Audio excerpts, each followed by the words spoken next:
এইটো হৈছে আমাৰ তিনটা স্টেজ থাকে আপোনালোক সবে জানে প্ৰিলিমছ মেইনছ আৰু ইন্টাৰভিউ 100 মাৰ্কস GS 1 ৰ যোনখন পেপাৰ থাকিব তাৰ মাৰ্কস খিনি কাউন্ট হ'ব to screen you to qualify for APSC mains but GS 2 ৰ যোনখন পেপাৰ থাকিব সেইখনত জাস্ট এটা কোৱালিফাইং মাৰ্কস পালে হ'ল that is 33% of the total marks তাৰ মানে এটো 66 হ'ব 200 মাৰ্কস যদি থাকে তেতিয়াহলে 66 হ'ব বাট প্ৰবলেমটো হৈছে এটাই যে এতিয়া APSC তেওঁলোকে প্ৰিলিমছত নেগেটিভ মাৰ্কিং থাকিব বুলি কৈছে যোনটো আগতে নাছিল ওকে এটো কোৱালিফাই হৈ যোৱাৰ পিছত আমি মেইনছ লিখিবলৈ পাম মেইনছটো দুটা ভাগ থাকিব কেইখনমানৰ মাৰ্কসটো কাউন্ট হ'ব আৰু কেইখনমান জাস্ট কোৱালিফাইং পেপাৰছ থাকিব কি থাকিব মই কৈ দিছো ইয়াতে ফাৰ্স্ট মাৰ্কস কাউন্ট হ'ব পেপাৰ কেইখন হৈছে SA GS1 GS2 GS3 GS4 GS5 আৰু অপচনেলৰ দুখন পেপাৰ পেপাৰ 1 পেপাৰ 2 ইয়াত সবতে 250 মাৰ্কস কে থাকিব 3 ঘন্টাকে থাকিব সময় কোৱালিফাইং পেপাৰছ বুলি যে কৈছো তাত থাকিব এটা হ'ব ইংলিশ 300 মাৰ্কস থাকিব আৰু এটা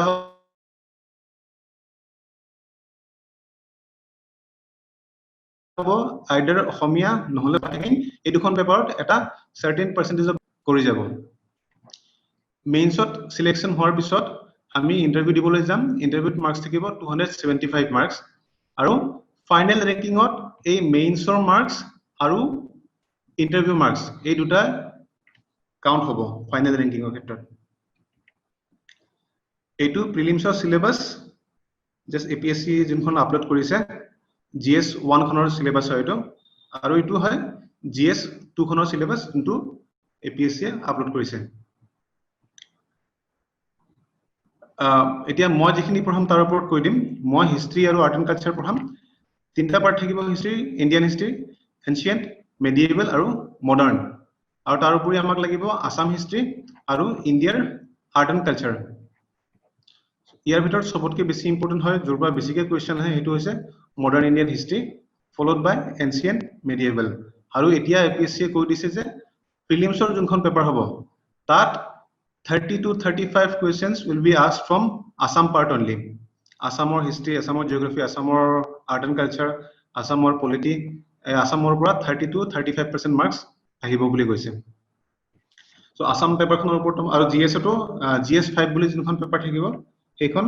Assamor uporte hobo. Ei goti khini bostu ami discuss korim next slide. Prothomote koilo modern Indian history amar ki important hoy. Modern India history ইয়াত যদিও টাইমলাইন লিখি দিছো মই 1498 to 1947 এনেকুৱা একো হাৰ্ড এন্ড ফাস্ট টাইমলাইন নাই আমি for the ease of our preparation for ease of study আমি এটো টাইমটো ভাগ কৰি লৈছো স্টাৰ্ট কৰ পৰা হ'ব আমাৰ modern Indian history starting from the advent of the Europeans যেতিয়া পৰ্তুগিজ ব্ৰিটিছ ফ্ৰেঞ্চ এইবিলাক আহিছিলে তাৰ পৰা আমি স্টাৰ্ট কৰিম দেন এই সবকে পিছ পেলাই ব্ৰিটিছ বিলাকে নিজৰ এম্পায়াৰ বনাই ইণ্ডিয়াত British Empire কেনেকে এস্টাবলিশ হলিখিনি পঢ়িম দেন 19th century ইন্ডিয়াত সোশিও ৰিলিজিয়াছ ৰিফৰ্মটা স্টাৰ্ট হৈছিলে under the leadership of Raja Rammohan Roy Ishwar Chandra Vidyasagar এইবিলাকৰ আন্ডাৰত সেইখিনি বস্তু পঢ়িম then of course revolt of 1857 Mangal Pande and others তাৰপিছত ব্ৰিটিছ পলিচিজ বিলাক কি আছিল আৰু সেইবিলাকে আমাক কেনেকে ইম্পেক্ট কৰিলে ইকোনমিক পলিচি বা আন্ডাৰ বেলেগ ইন্ডাষ্ট্ৰিয়েল পলিচি আৰু বেলেগ পলিচি বিলাক তাৰপিছত ইণ্ডিয়ান নেশ্যনেল মুভমেন্ট স্টাৰ্ট হ'ব with the foundation of Indian national Congress তাৰ পৰা আমি গোটেই 1947 লৈকে পঢ়িম বেলেগ ফেজত থাকিব ফাৰ্ষ্টটো আছিল মডাৰেট ফেজ তাৰপিছত লাহে লাহে মিলিটেণ্ট নেশ্যনেলিজম ষ্টাৰ্ট হ'ল স্বদেশী মুভমেন্ট আহিলে হোম ৰুল আহিলে তাৰপিছত গান্ধী আহিলে গান্ধী কেনেকে কি ষ্টাৰ্ট কৰিলে গোটেইবিলাক সেকেন্ড ৱৰ্ল্ড ৱাৰ লৈকে তাৰপিছত ultimately second world war start হোৱাৰ পৰা আপোনাৰ ইণ্ডিয়ান freedom পোৱালৈকে then ancient history আমাৰ history Indian history almost 5000 years পুৰণি ইণ্ডাছ ভেলী সিভিলাইজেশনৰ পৰা ষ্টাৰ্ট হয় তাৰপিছত বেদিক এৰা আহে then Buddhism Jainism religious movement বিলাক ষ্টাৰ্ট হয় 6th century BC মানত তাৰপিছত মহাজনপদ এৰা বুলি এটা আহে মগধৰ ৰাইজ কেনেকে হয় মৌৰ্যছ অশোকা কি হয় এইবিলাক পঢ়িম then Mauryans বিলাকৰ এম্পায়াৰ ডিসইন্টিগ্ৰেট হোৱাৰ পিছত কি আহে পোষ্ট মৌৰ্যান এৰাত বেলেগ বেলেগ ডাইনেষ্টি আহে তাৰ পিছত গুপ্তা এৰা আহে গুপ্তা বিলাকক কোৱা হয় দ্য গোল্ডেন এৰা অফ ইণ্ডিয়া তাৰপিছত হৰ্ষবৰ্ধন আহে, আমাৰ কামৰূপৰ ভাস্কৰ বৰ্মন আহে, এইবিলাক বস্তু পঢ়িম। আৰু তাৰ বাহিৰে যদি কিবা ৰৈ যায় বেলেগ ইম্পৰ্টেণ্ট ডাইনেষ্টি কেইটামান। তাৰপিছত মিডিয়েবল ইণ্ডিয়া থাকিব। Medieval India almost 8th century পৰা ষ্টাৰ্ট হয় বুলি ধৰো আমি। Early medieval Arab invasion of Sindh হয়, তাৰপিছত ষ্টাৰ্ট হয়। বাকি ট্ৰাইবাৰ্টেড ষ্ট্ৰাগল হয়, ৰাষ্ট্ৰকূটা, পালাজান, গুৰ্জাৰ, প্ৰতিহাৰাজ এইবিলাকৰ মাজত। ৰাজপুত বিলাকৰ কথা পঢ়িম। দেন কেনেকে গজনী আহিলে, কেনেকে মহম্মদ ঘুৰি আহিলে, তাৰপিছত দিল্লী চুলতানেট কেনেকে এষ্টাব্লিছ হ'ল, অলমষ্ট 300 বছৰ ৰুল কৰিলে। তাৰপিছত দিল্লী চুলতানেটক অভাৰথ্ৰ কৰি পেলাই কেনেকে মুগলছ বিলাক আহিলে, মুগলছ বিলাকে আনাদাৰ 300 years ৰুল কৰিলে। মাজতে ভক্তি মুভমেণ্ট বুলি এটা কালচাৰেল মুভমেণ্টটো ষ্টাৰ্ট হ'ল ইণ্ডিয়াত। তাৰপিছত সাউথৰ পিনে বিজয়নগৰ কিংডম আছিলে আৰু বেলেগ কিছুমান ইম্পৰ্টেণ্ট ডাইনেষ্টি আছিলে, সেইখিনিও পঢ়িব লাগিব। এইখিনি আৰু মই যে কৈছিলো যে GS5 বা পেপাৰ অন আসাম, তাত কি কি বস্তু থাকিব, এখন মেইনছৰ পেপাৰৰ কথা কৈ আছো, নতুন পেপাৰ হয় এখন। ইয়াত এই কি আসামৰ হিষ্ট্ৰী থাকিব,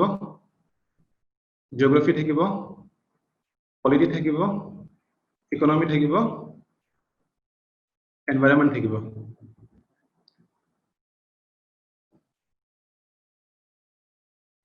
হিষ্ট্ৰী পাৰ্টত কি কি লাগিব আসামৰ, মই মোৰখিনি কৈ দিছো অকমান। আসাম হিষ্ট্ৰীত কি কি থাকে, প্ৰথমতে যোনটো আমি মিথলজি বুলি কওঁ বা এনচিয়েন্ট হিষ্ট্ৰী বুলি কওঁ, সেইখিনি কামৰূপ বুলি কৈছিলো আগতে, এনচিয়েন্ট নেম অসমৰ কামৰূপ আছিল, কামৰূপৰ পৰা ষ্টাৰ্ট কৰিম। দেন বৰ্মন ডাইনেষ্টি ৰুল কৰিছিলে, ভাস্কৰ বৰ্মনৰ কথা অলৰেডি কৈ আহিছো অলপ আগতে। দেন তাৰপিছত it was succeeded by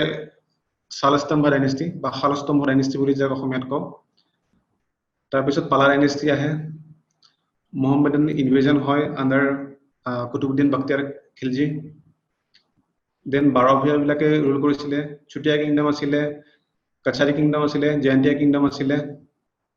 Koch kingdom আছিলে, নৰনাৰায়ণ চিলাৰায়। তাৰপিছত আহোম বিলাক আহে,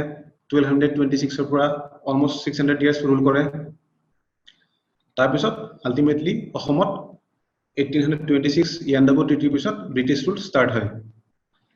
সেইখিনিৰ পৰা ইণ্ডিপেণ্ডেন্স পোৱালৈকে অসমৰ কণ্ট্ৰিবিউশ্যন কি কি আছিলে, এই গোটেই বস্তুখিনি পঢ়িব লাগিব। আৰু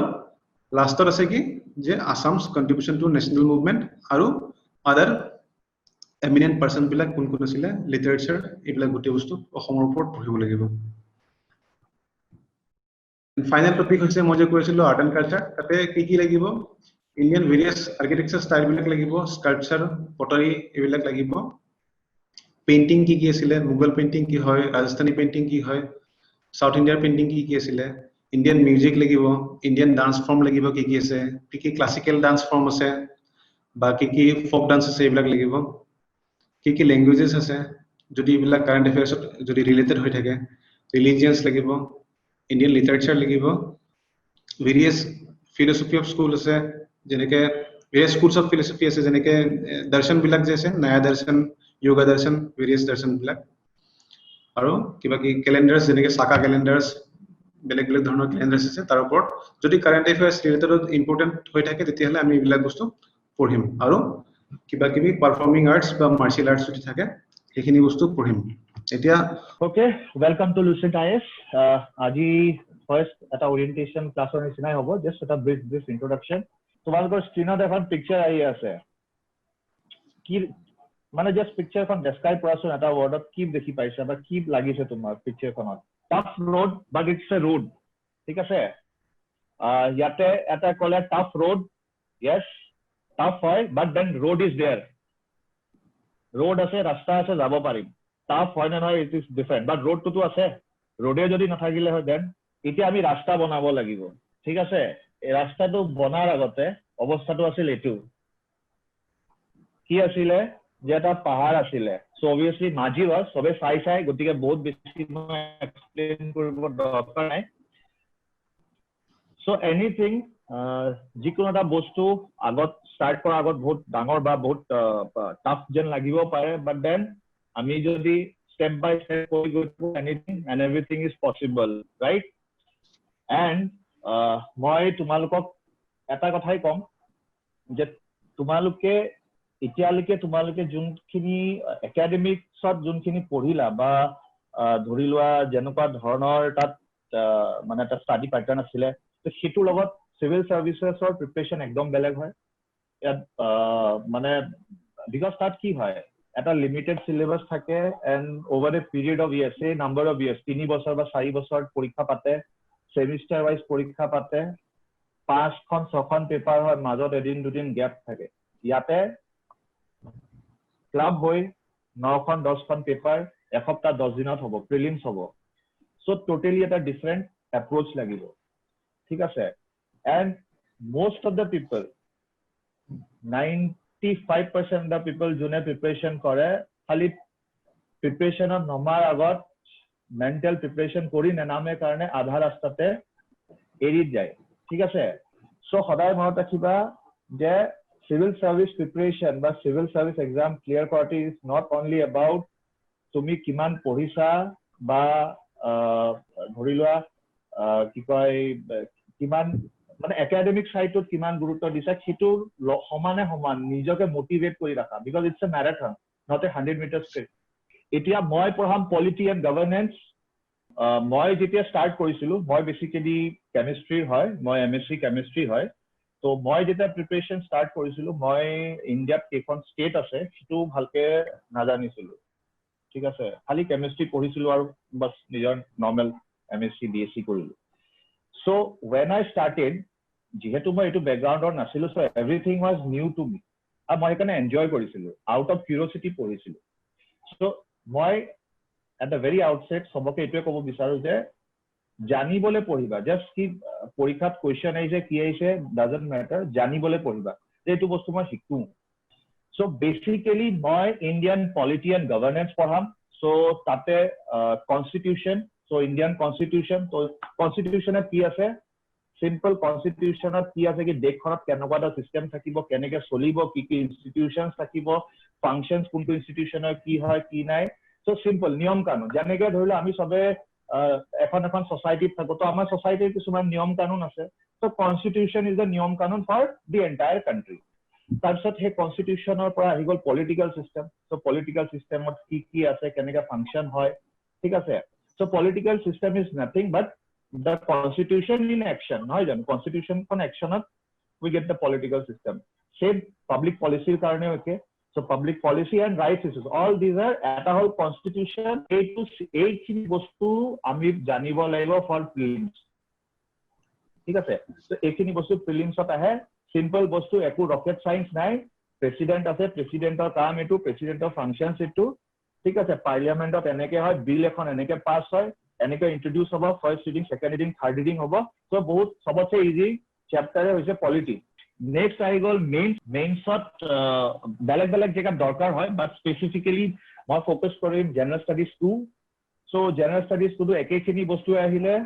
গভৰ্নেন্স মানে কি গুটে প্ৰসেসটো চলে কেনেকে মানে গভৰ্নমেন্টখনে কেনেকে চলায় বেসিক্যালি ঠিক আছে পলিসি মেকিং or পৰা আৰম্ভ কৰি পলিসি ইমপ্লিমেন্টেশন লৈকে that is governance constitution already আমি প্ৰিলিমছ ত পঢ়িয়ে থম গতিকে একো প্ৰবলেম নাই then again polity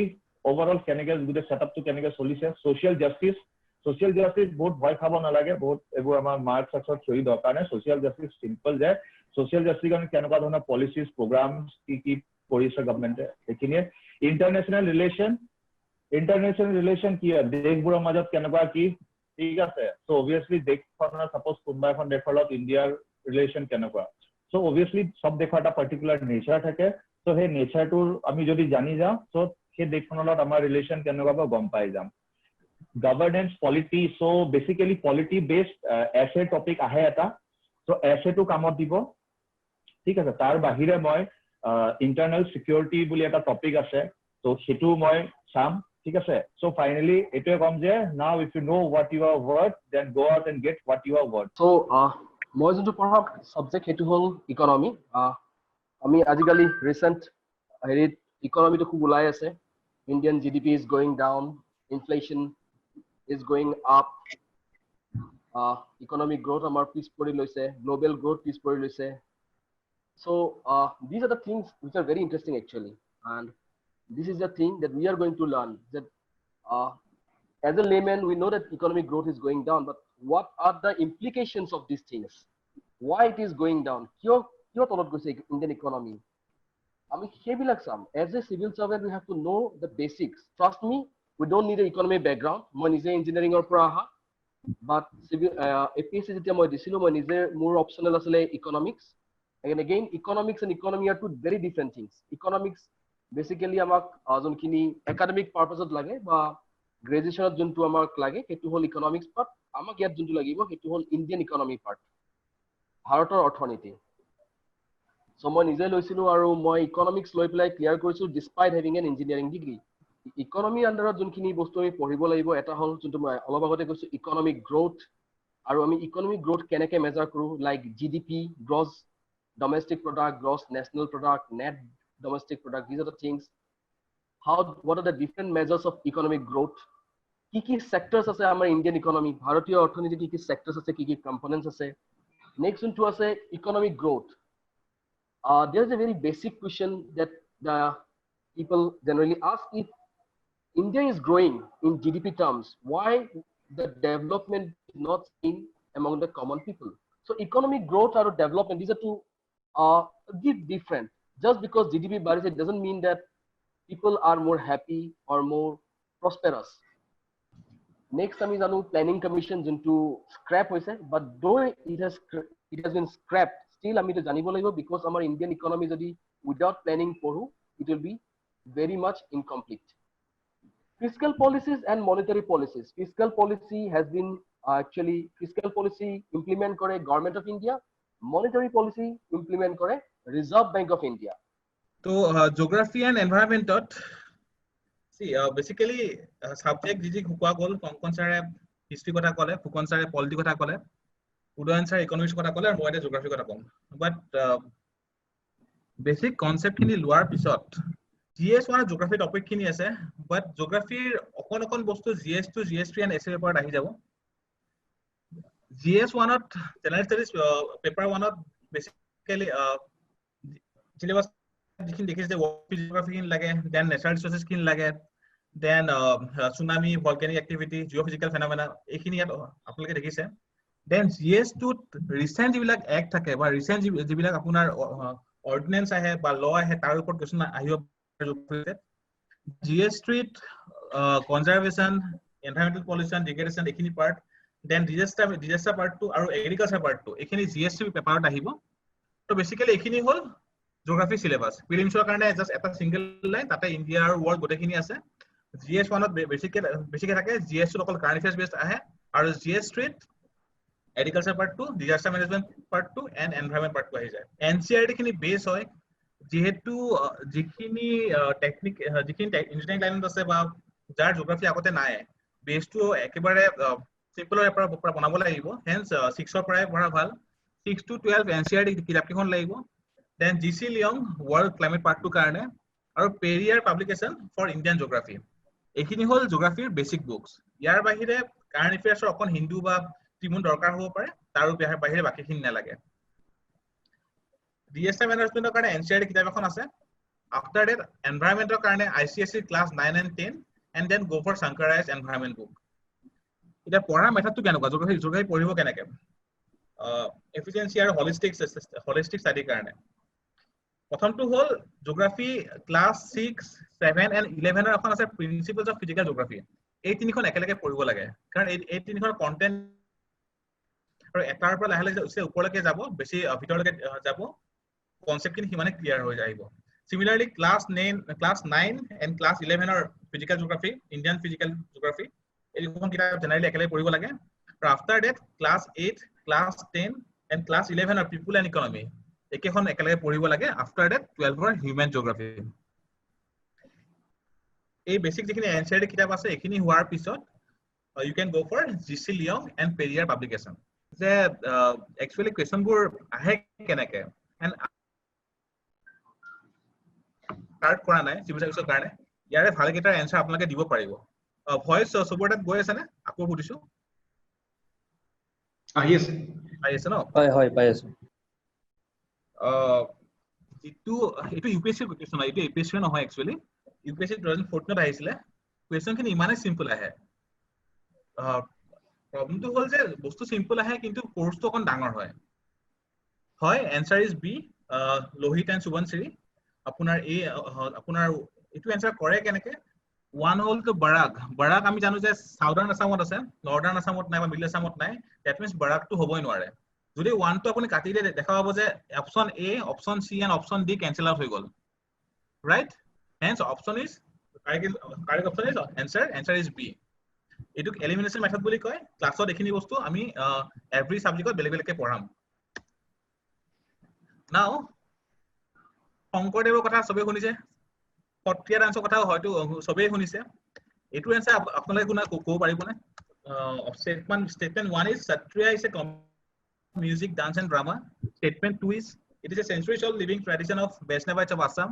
statement 3 is it is based on classical ragas and talas of devotional songs composed by Tulsidas Kabir and Mirabai so answer is সবে B last question to একেবাৰে সহজ আছিল আমি অসমৰ এইটো অসমৰ ওপৰত question টো আছিল now this question there is a trick so question to here just when I পৰে কেনেকে হিটো আপোনাক জানাব খুজিছো question to দেখি খপকে মাৰি নিদিব যে জিতু হয় আহিছে জাস্ট 1 মিনিট বা 30 সেকেন্ড এটা হাইব যে জিতু স্টেটমেন্টস ফুল বুলি ভাবিছে এটো ফুল হ'ব পাৰে বা কিবাকে শুদ্ধ হ'বও পাৰে নেকি first statement to কি আসলে Satriya is a combination of music dance and drama yes that is correct the second statement is centuries-old living tradition of Vaishnavites of Assam that is also correct hence 1 and 2 থাকিব answer hence option a and option c answer নাথাকে so answer either b হ'ব নহলে d হ'ব now last statement was it is based on classical ragas and talas of devotional songs composed by Tulsidas Kabir and Mirabai is statement to correct হোৱা chance আছে না নাই শংকৰদেৱে তুলসীদাস কবিৰ মীৰাবাই কাবাক লগ পাইছিলে কৰবাত এটো actual answer to d হয় 1 2 and 3 all are correct because শংকৰদেৱে যেটা ইন্ডিয়াৰ ভাৰত ভ্ৰমণৰ কাৰণে গৈছিলে তাতে তুলসীদাস মীৰাবাই কবিৰ লগ পাইছিলে আৰু তাৰে কিছু ইম্প্যাক্ট সত্ৰিয়াৰ আছিলে so yare statement 3 to correct hoy wrong nohoy answer should be d so this is the trick je apnake dekhiye hopke mari di dibo answer bur ei bostu ami classot aru bhalke porham